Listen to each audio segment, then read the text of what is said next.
Então, vamos lá, gente. Nosso próximo tema dentro de pagamento indireto é dação em pagamento. Dação em pagamento. Esse é o nosso próximo tema de aula.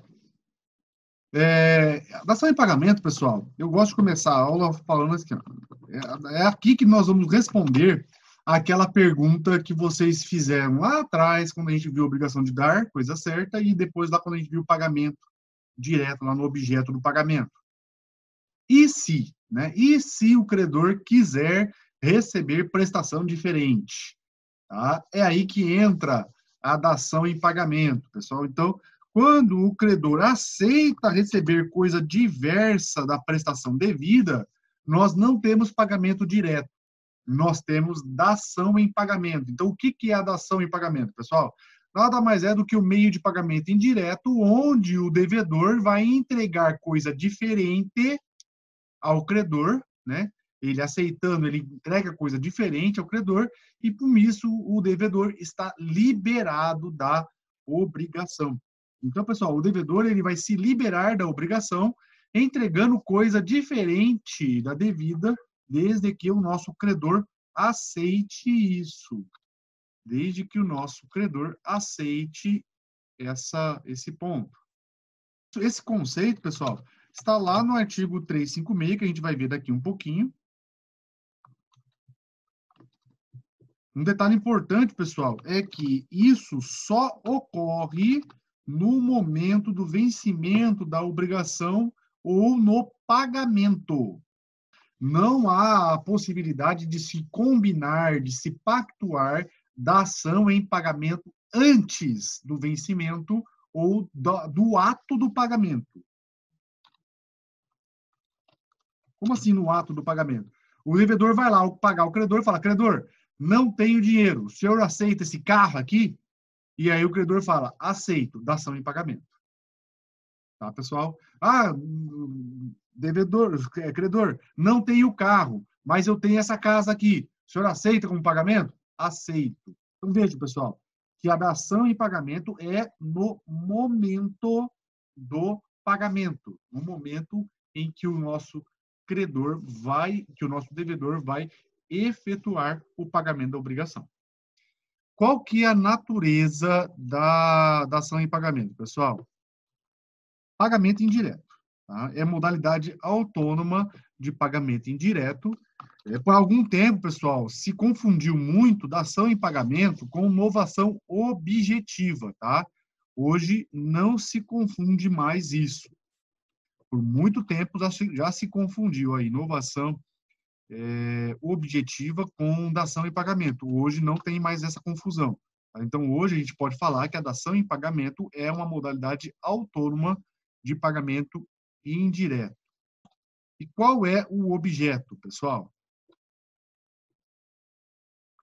O que pode ser objeto da dação em pagamento? Na verdade, tudo pode ser objeto de dação em pagamento. Tudo, pessoal, tudo. Desde que seja lícito. Desde que seja lícito. Então, pessoal, eu posso ter aí dação em pagamento, coisa certa por obrigação de fazer por obrigação de não fazer, obrigação de fazer por dinheiro, ou obrigação de não fazer por dinheiro, ou obrigação de não fazer por uma coisa, ou uma coisa por obrigação de não fazer, ou dinheiro por obrigação de não fazer. Eu posso ter N forma de combinações, pessoal. Então, não há limitação em relação ao que pode ser objeto da dação. A única limitação é que tem que ser lícito, tá? Tem que ser lícito. Um outro detalhe importante, pessoal, em relação ao objeto, é o que está no artigo 357 e 358. 357 e 358, tá? Então, dois detalhes importantes que nós temos que observar aqui em relação ao objeto. Primeiro, vamos ao artigo 357. Olhem lá o que ele fala.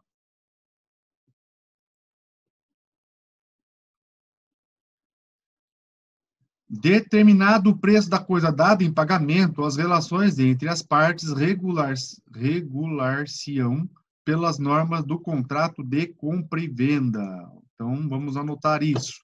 Pessoal, não é obrigatório eu estabelecer preço na coisa dada em pagamento.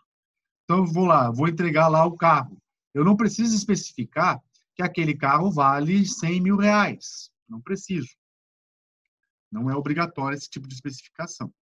Mas pode acontecer, pessoal, das partes especificarem o preço da coisa dada em pagamento. Por quê? Para motivos de... porque eles querem, ou por motivo de troca, ou por alguma outra razão aí. Por exemplo, pessoal, eu devo 50 mil reais. O carro vale 100 mil reais. Então, veja que existe uma desproporção muito grande entre o que eu devo e o carro que eu estou entregando. Tá?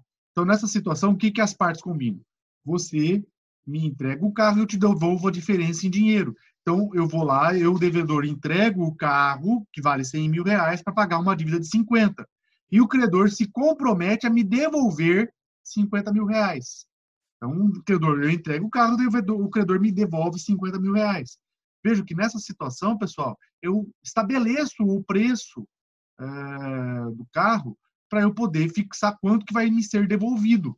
Então, nessa situação, pode-se estabelecer o preço da coisa. E aí, então, se estabelecer o preço da coisa dada, então aí eu vou regular esse negócio pelas normas do contrato de compra e venda.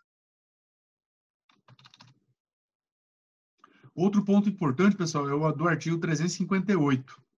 Esse artigo 358, pessoal, está se referindo à dação em pagamento de título de crédito. Então, eu tenho lá uma dívida de 5 mil reais e eu entrego como pagamento um cheque de 5 mil reais, um cheque de um terceiro. Eu sou credor de um cheque, ou de uma nota promissória, ou de uma duplicata, uma letra de câmbio, sei lá, um título de crédito.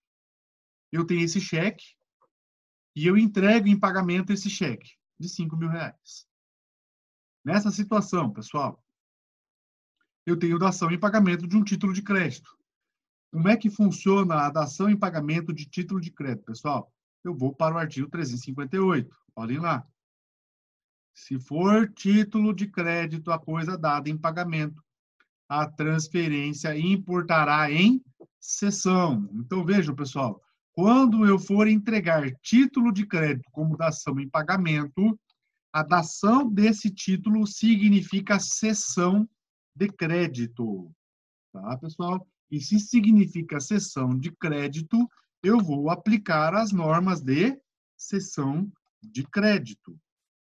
Então, se eu entregar um cheque de um terceiro em pagamento de uma dívida minha, eu estou, na verdade, fazendo cessão de crédito. E aí, então, eu vou aplicar as normas de cessão de crédito. Normalmente, pessoal, nesse tipo de negócio, se estabelece que a dívida só será quitada se o cheque compensar, tá? Pro solvendo, como vocês estudaram lá na sessão de crédito. Compreendido isso, requisitos. 3 são os requisitos da dação em pagamento, gente. Primeiro requisito. A doutrina aponta, pessoal, que a dação em pagamento só ocorre em relação à dívida vencida. Eu vou ser bem sincero para vocês, pessoal, eu não gosto muito dessa expressão. Eu prefiro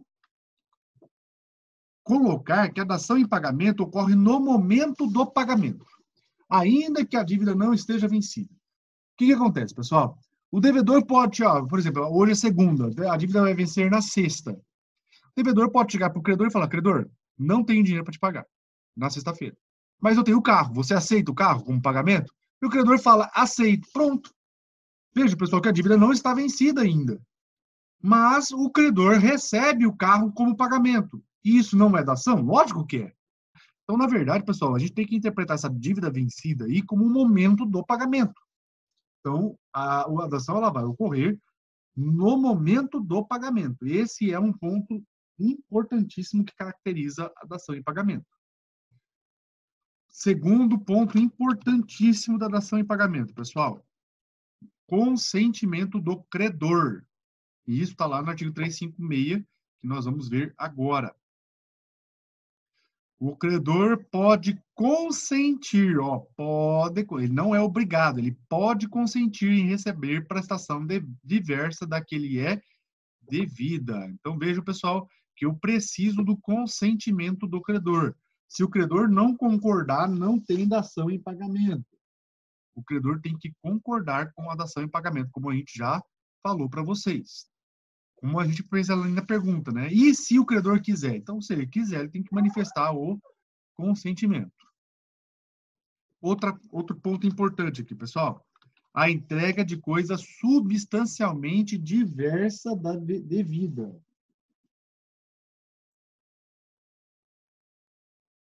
Entrega de coisa substancialmente diversa da devida. O que significa isso, pessoal? Eu não posso entregar coisa igual ou semelhante. Eu tenho que entregar coisa diferente. Tá? Então, tem que ter uma diferença na prestação que eu estou entregando aí. Senão, não é dação em pagamento. Né? Tem que ser uma coisa substancialmente diversa. E, por fim, pessoal, vontade de pagar. Animus solvendi. Animus solvendi. Vontade de pagar. Essa vontade de pagar, pessoal, tem que ser expressa, inequívoca.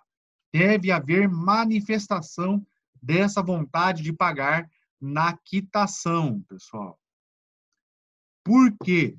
A falta da vontade de pagar significa mera liberalidade, ou seja, eu vou interpretar como doação e não dação. Vejo que vai acrescentar um ozinho aí, e esse ozinho, pessoal, faz toda a diferença.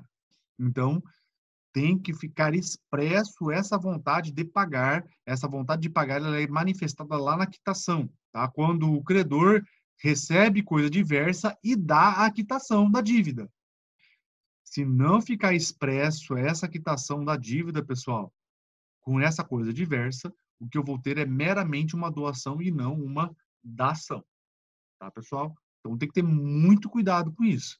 Então, além de eu entregar coisa diversa e exigir o recibo e exigir a quitação, na quitação tem que ficar expressa que aquela coisa diversa está quitando a obrigação. Para ficar entendido essa vontade de pagar. Porque se não ficar compreendida essa vontade de pagar, eu vou ter mera doação e não dação. A dação em pagamento é um instituto bem tranquilo. É bem facinho, não tem muita complexidade, não. Mas vamos lá. Então, dando sequência, pessoal. Efeitos. Logicamente, pessoal, que o efeito principal da ação em pagamento é a extinção da dívida, né? Extinção da obrigação. Tá? Extinção do crédito, extinção da obrigação. Com a liberação do devedor. Com a liberação do devedor. Esse é o principal efeito da ação em pagamento. Em relação a isso, um detalhe importante. Professor, eu recebi o carro como dação em pagamento e aí depois perdi esse carro por uma decisão judicial, que a gente chama de evicção. Perdi o carro por uma decisão judicial, que falou que o devedor não era proprietário do carro, por exemplo. Perdi o carro. Como é que faz? O que acontece com essa dívida que foi extinta por causa da entrega desse carro? Artigo 359, pessoal, olhem lá.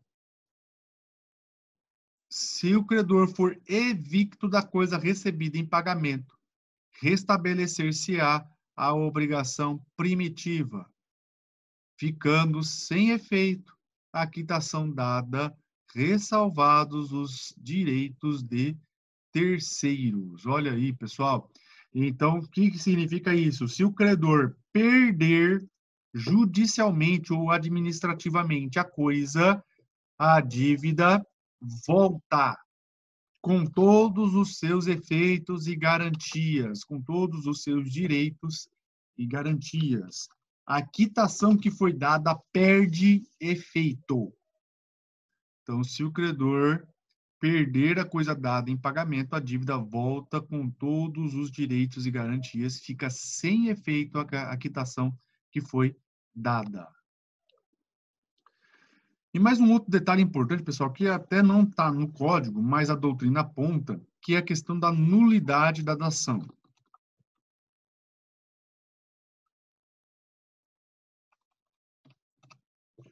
O que acontece, pessoal, se a dação for invalidada, seja por uma nulidade absoluta ou por uma nulidade relativa?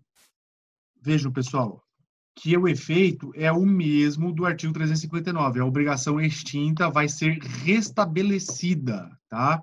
Então, se houver algum problema de nulidade com a dação em pagamento, pessoal, a obrigação que for extinta vai voltar a ter os seus efeitos. A jurisprudência e a doutrina, pessoal, apontam vários exemplos aí de hipóteses de dação em pagamento que foram anuladas, seja por uma nulidade absoluta ou relativa. Vou trazer para vocês aqui as 5 principais hipóteses. Primeiro, dação celebrada com erro. Segundo, dação compreensiva de todos os bens do devedor. Vocês vão estudar isso mais lá na frente, lá no ano que vem, que não pode ter esse tipo de doação, vamos dizer assim, né? O devedor não pode se desfazer de todos os seus bens, sem garantir um mínimo aí para sobrevivência. Outro ponto importante aqui, pessoal, dação efetuada por ascendente a descendente, pessoal, também não pode, sem o consentimento dos demais, para evitar fraude à legítima. Em relação ao artigo 496, pessoal, vocês vão estudar lá no seu semestre que tem que ter prova do prejuízo, tá? Se não houver prova do prejuízo, não vai ter declarada a nulidade, mas vocês vão estudar isso lá no 5º semestre, tá? Não precisa se preocupar com isso agora, tá? Então, vocês precisam só saber dessa hipótese de nulidade aqui. Então, a dação feita de ascendente para descendente, sem o consentimento dos demais, também pode ser anulado aí. Outro ponto, pessoal, dação realizada em período anterior à falência, outro exemplo de nulidade. Outro exemplo onde a dação pode ser anulada pelo judiciário. E mais um último exemplo aqui, pessoal, dação celebrada com fraude, seja credores ou seja execução. São mais esses exemplos. Então, aqui, pessoal, são 5 situações onde a doutrina aponta como exemplos para se declarar nulidade da dação em pagamento. Não significa que vai ser declarado, tá, pessoal? Tem que ter prova, vai ter todo o devido processo legal, contraditório, ampla defesa, e lá no final, se o juiz entender que é o caso de nulidade, então o juiz vai declarar a nulidade, e o efeito dessa declaração é reestabelecer a obrigação originária.